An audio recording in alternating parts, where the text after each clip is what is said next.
அண்மை செய்தி. ஹிந்தி திணிப்புக்கு எதிராக மராட்டியத்திலும் போர் சூறாவளி சுழன்றடித்துக் கொண்டிருப்பதாக முதலமைச்சர் மு.க.ஸ்டாலின் தெரிவித்திருக்கிறார்.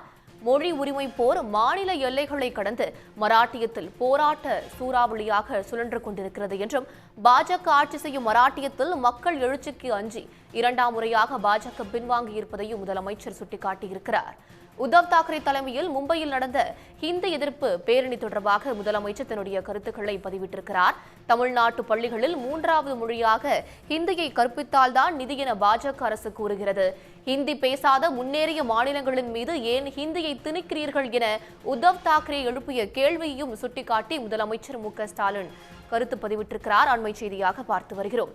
தமிழுக்கும் தமிழ்நாட்டிற்கும் பாஜக செய்து வரும் துரோகத்திற்கு பாஜக பரிகாரம் தேட வேண்டும் என்றும், கீழடி நாகரிகத்தை அங்கீகரிக்க மறுக்கும் ஆணவம் நீடிக்க விட மாட்டோம் என்றும் முதலமைச்சர் தன்னுடைய கருத்துக்களை எக்ஸ் தளத்தில் பதிவிட்டிருக்கிறார்.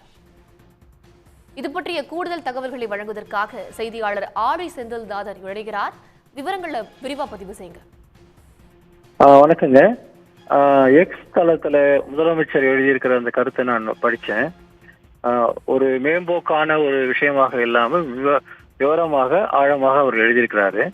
குறிப்பாக மகாராஷ்டிராவில் இப்போ ஆள்கின்ற பாஜக கொண்டு முதல் வகுப்புல இருந்தே 1ஆம் கிளாஸ்ல இருந்தே இந்தியை படிக்கணும்னு கொண்டு வந்த அந்த முயற்சி, அந்த திட்டம் இருக்கு. அதை மராத்தி இன உணர்வு கொண்ட அமைப்புகள், சிவசேனா, என்சிபி எல்லாரும் சேர்ந்து கடுமையாக போராடி அரசாங்கத்தை திரும்ப பெற்றுக்கொள்ள செய்திருக்கிறார்கள். அதாவது இந்தி திணிப்புக்கு எதிரான போராட்டத்துல மிக முக்கியமான ஒரு வெற்றி எங்கிருந்து வந்திருக்குன்னா மகாராஷ்டிராவிலிருந்து வந்திருக்கு. கடந்த 10 ஆண்டுகள்ல மகாராஷ்டிரா, கர்நாடகா, பெங்கால், பஞ்சாப் போன்ற மாநிலங்கள், தமிழ்நாடு கிட்டத்தட்ட 100 வருஷமா மொழி திணிப்புக்கு எதிராக நம்ம போராடுறோம். திராவிட முன்னேற்ற கழகத்தினுடைய மிக முக்கியமான ஒரு அரசியல் களமாக அது ஆட்சி பிடிக்கிறதுக்கே காரணமாக இருந்தது 1965 மொழி போராட்டம் தான். அப்போ தமிழ்நாட்டின் குரலை புரிந்து கொள்ளாமல் நம்ம எள்ளி நகையாடியவர்கள், நம்மள இவங்க எல்லாம் ஹிந்தி படிச்சா என்ன குறைஞ்சு போயிடுறாங்க அப்படின்னு கிண்டல் பண்ணவங்க எந்தெந்த மாநிலத்தில் பண்ணாங்களோ அந்த மாநிலங்கள் எல்லாம் தமிழ்நாட்டினுடைய மாடல் என்னவோ அதை பின்பற்ற ஆரம்பிக்கிறார்கள். இப்போ முதல்வருடைய அறிக்கையில ஒரு முக்கியமான ஒரு கருத்தை நான் பார்த்தேன். இந்த மொழி திணிப்புக்கு எதிராக போராடக்கூடிய எங்கள் போராட்டம் இருக்கிறது, இந்த போராட்டங்கிறது தர்க்கபூர்வமானது, அறிவியல் பூர்வமானது, இந்தியாவின் பன்மை கலாச்சாரத்தை பாதுகாக்கக்கூடியதுன்னு ஒரு வரி அதில் எழுதியிருக்கிறார், சொல்லியிருக்கிறார் முதல்வர். அது ரொம்ப முக்கியமானது. ஏன்னா பல சமயங்கள்ல நமக்கு குழப்பங்கள் வருது. ஏன் நம்ம அந்த லாங்குவேஜ் படிச்சுட்டு போக வேண்டியதானே நம்ம சொல்றோம். ஆனா பாலிவுட் இருக்கிற மும்பை முழுக்க ஹிந்தி இருக்கக்கூடிய ஒரு மாநிலத்துல இந்த போராட்டம் வர முடியுமா?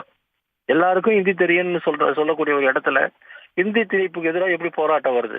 காரணம் என்னன்னா, இந்தியை ஏற்றுக்கொண்ட ஒரே காரணத்தினால மராத்தி மொழியும் அந்த மக்களும் பாதிக்கப்பட்டார்கள் என்பதுதான் உண்மை. இந்த மொழி உரிமை காலத்துல நாங்க போராடி கொண்டிருக்கும் போது மும்பையில எனக்கு ஒருத்தர் ஒரு விஷயத்த சொன்னார், அதை பகிர்ந்து கொள்ள விரும்புகிறேன். அவர் மகாராஷ்டிராவில் முக்கியமான ஒரு மக்கள் இசை பாடகர், நாட்டுப்புற இசை பாடகர். அவருடைய பாடல்களை ஒளிபரப்ப ஒரு எஃப்எம்க்கு போய் முயற்சி பண்ணியிருக்கிறாரு, பல எஃப்எம்க்கு முயற்சி பண்ணியிருக்கிறாரு. யாருமே நாங்க மராத்தி பாடலை இதுல ஒளிபரப்ப மாட்டோம்னு அவர்கிட்ட சொல்லியிருக்கிறாங்க. எங்க நடக்குது? பாம்பேல நடக்குது. மகாராஷ்டிராவின் தலைநகரத்துல ஒரு எஃப்எம் சேனல் என்ன சொல்லுதுன்னா, நாங்க ஹிந்தி பாட்டை தான் நாங்க போடுவோம், மராத்தி பாட்டுல நாங்க போட மாட்டோம் என்று அவரை திருப்பி அனுப்பி வருகிறார்கள். அவரு அந்த நாட்டுல, அந்த மாநிலத்துல மிக முக்கியமான ஒரு பாடகர். இது ஒரு உதாரணம் தான். இதை போல எவ்வளவோ உதாரணங்களை மகாராஷ்டிராவை பொறுத்தவரை சொல்ல முடியும். எனவேதான் இது நாள் வரையில் பிரிந்திருந்த உத்தவ் தாக்கரே, ராஜ் தாக்கரே ஒன்று சேர்ந்திருக்கிறார்கள். தேசியவாத கட்சி என்சிபி அவர்களும் இதோடு கைகோர்த்து இருக்கிறார்கள். இவங்க அத்தனை பேருமே பாஜகவுக்கு எதிராக இந்த போராட்டத்தை நடத்தி ஒரு தற்காலிகமான வெற்றியை பெற்றிருக்காங்கன்னு சொல்ல முடியும். இதை வரவேற்க வேண்டிய கடமை தமிழ்நாட்டுக்கு உண்டு. ஏன்னா இதுல நாம தான் முன்னோடியாக இருந்தோம். கர்நாடகத்துல இன்னைக்கு அதனுடைய முதலமைச்சர் சித்தராமையா 2 லாங்குவேஜ் பாலிசி தான் எங்களுக்கும் வேணும், அதை நடைமுறைக்கு கொண்டு வருவோம் என்று பேசியிருக்கிறார். இருமொழி கொள்கை யாரு கொண்டு வந்தது தமிழ்நாட்டுல? அறிஞர் அண்ணா காலத்துல 68ல வந்த ஒரு கோட்பாடு தான் இருமொழி கொள்கை அப்படிங்கிறது. இன்னைக்கு மும்மொழி கொள்கையை ஏற்றுக்கொண்டதாக சொன்ன பல மாநிலங்கள்ல எங்களுக்கும் இருமொழி கொள்கை தான் வேணும், இந்தி வேண்டாம் என்று சொல்லும் போது அவர்கள் அத்தனை பேரும் திரும்பி பார்க்கக்கூடிய ஒரு இடமாக தமிழ்நாடு இருக்கிறது. இந்த போராட்டத்துல தொடர்ச்சியாக தமிழ்நாடு முதலமைச்சர் மு.க. ஸ்டாலின் முதல் நாளிலிருந்தே நடத்தி வரக்கூடிய அந்த சட்ட போராட்டங்களும் அரசியல் போராட்டங்களும் பல மாநிலங்களில் இருக்கக்கூடிய மக்களுக்கு வந்து ஒரு ஈர்ப்பை தருகிறது என்பதை நான் மொழி உரிமை களத்துல செயல்படக்கூடியவராக என்னால உணர முடியுது.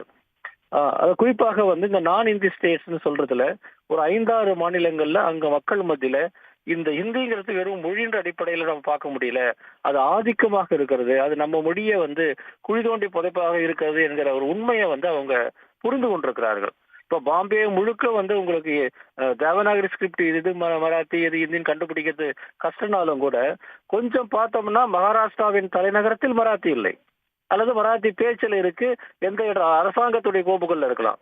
ஆனா அந்த சமூகத்துல வந்து பாத்தீங்கன்னா அது இல்லை. அப்போ தங்களுடைய மொழிக்காக ஒரு மிகப்பெரிய போராட்டத்தை நடத்திய தமிழ்நாட்டை பார்த்து அவர்கள் இன்று எங்களுக்கும் இதே மாதிரியான ஒரு அரசியலை வந்து முன்னெடுத்து செல்ல வேண்டும் என்று பேசுகிறார்கள் என்பது தமிழ்நாட்டு அரசியலுக்கு கிடைத்த ஒரு மிகப்பெரிய வெற்றியாகத்தான் பார்க்கிறேன். அதைத்தான் வந்து முதலமைச்சர் வந்து இன்னைக்கு குறிப்பிட்டிருக்கிறாரு. ஒரு பண்பாடு தொடர்பான விஷயத்துல, கீழடி தொடர்பான விஷயத்துல மத்திய அரசு இன்று நடந்து கொண்டிருக்கக்கூடிய விதம், மொழி திணிப்புல அவர்கள் தொடர்ச்சியாக, குறிப்பா உள்துறை அமைச்சர் அமித்ஷா வந்து தொடர்ச்சியாக மிக தீவிரமாக இந்தி திணிப்பை வந்து நடைமுறைப்படுத்தக்கூடிய அந்த முறை, அவர் வந்து சமீபத்துல ஒரு ஒரு கூட்டத்துல சொன்னார் அமித்ஷா. பாராளுமன்றத்துல, அதாவது வந்து ஒன்றிய அரசாங்கத்தினுடைய அலுவலகம், அவருடைய ஹோம் மினிஸ்ட்ரி அலுவலகத்துல ஒரு கோப்பு கூட ஆங்கிலத்தில் கிடையாது, நாங்க எல்லாத்தையும் இந்தியில மாத்திட்டோம், இந்தி மட்டுமே அங்க செயல்படுத்தப்படும் என்று சொல்கிறார். இது அரசியல் சாசனத்துக்கு நேர் எதிரானது. தமிழ்நாடோ கேரளாவோ உள்துறை அமைச்சருக்கு வந்து ஒரு கடிதத்தை கொடுக்கும் போது ஆங்கிலத்தில் தான் கொடுப்பாங்க, ஹிந்தியில கொடுக்க மாட்டாங்க. ஆனா அவர் அப்படி பேசுறாரு. அதாவது ஒரு அரசியல் சாசனம் நமக்கு கொடுத்திருக்கக்கூடிய பாதுகாப்பை கூட தூக்கி எறிந்து விட்டு என்னுடைய மினிஸ்ட்ரியில, என் ஆபீஸ்ல இந்தியில மட்டும்தான் கோப்புகள் இருக்கும், கடிதங்கள் இருக்கும்னு அவர் வந்து பேச முடியுது. அப்படின்னா இது எவ்வளவு மோசமான ஒரு திணிப்பாக இருக்கிறதுங்கிறத இன்னைக்கு சமூக ஊடகங்கள் வந்து எல்லாத்தையுமே வெளிப்படுத்துறாங்க. எனவே வந்து மகாராஷ்டிரா, கர்நாடகா, பெங்கால், பஞ்சாப் போன்ற இடங்கள்லயும் இந்த விவாதங்கள் நடக்குது. குறிப்பாக மகாராஷ்டிராவில் வந்து சிவசேனா கட்சி மிக நீண்ட காலமாகவே இதை வந்து பேசிட்டு வராங்க. எனக்கு தெரிஞ்சு வந்து சிவசேனாங்களுடைய மதவாத அல்லது வந்து ஒரு பிற்போக்கான ஒரு அமைப்பாக தான் தொடர்ந்து பார்க்கப்பட்டது, அது உண்மையும் கூட. ஆனா மகாராஷ்டிராவுடைய உரிமைகள் என்று வரும்போது அவர்கள் மாநிலத்துக்காக நிற்கக்கூடியவர்கள் தான். அந்த அடிப்படையில தான் இந்த போராட்டம், அதாவது பிரிந்து போயிருந்த 2 தாக்கரேக்களையும் ஒன்றிணைத்து, மற்ற கட்சிகளையும் ஒன்றிணைத்து இவ்வளவு பெரிய போராட்டம் வந்து அங்க வெடிச்சது. நிச்சயமாக அதை வந்து பட்னாவிஸ் வந்து எதிர்பார்க்கலைங்கிறது அவருடைய ஸ்டேட்மெண்ட்ஸ் எல்லாம் பார்க்கும்போது தெரிகிறது.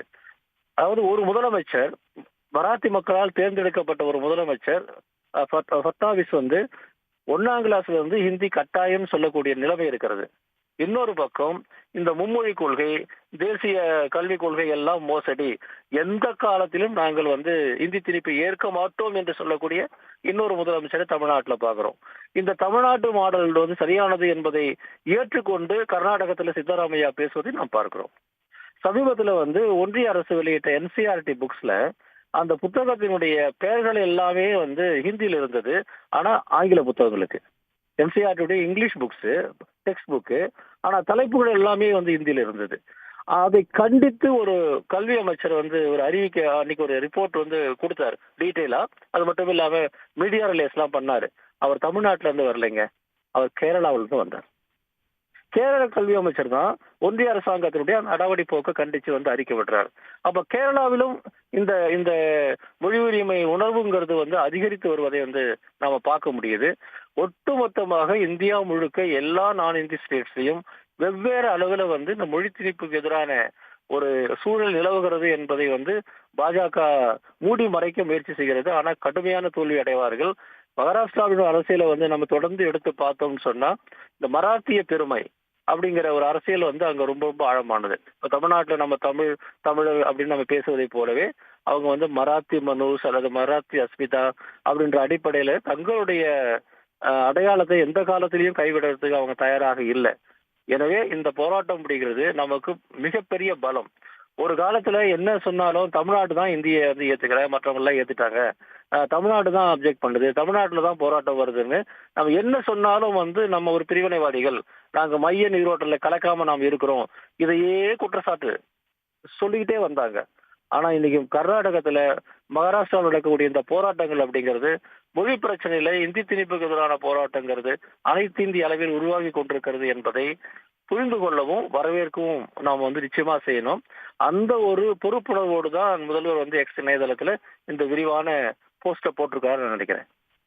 நிச்சயமா சார். தமிழ்நாட்டை தொடர்ந்து பல்வேறு மாநிலங்களிலும் ஹிந்தி திணிப்புக்கு எதிரான ஒரு சூழல் காணப்படுவதாக உங்களுடைய கருத்துக்களை தெரிவிச்சிருக்கீங்க. நன்றி சார். உடனுக்குடன் செய்திகளை தெரிந்து கொள்ள சன் நியூஸ் பெல் ஐகானை கிளிக் பண்ணுங்க.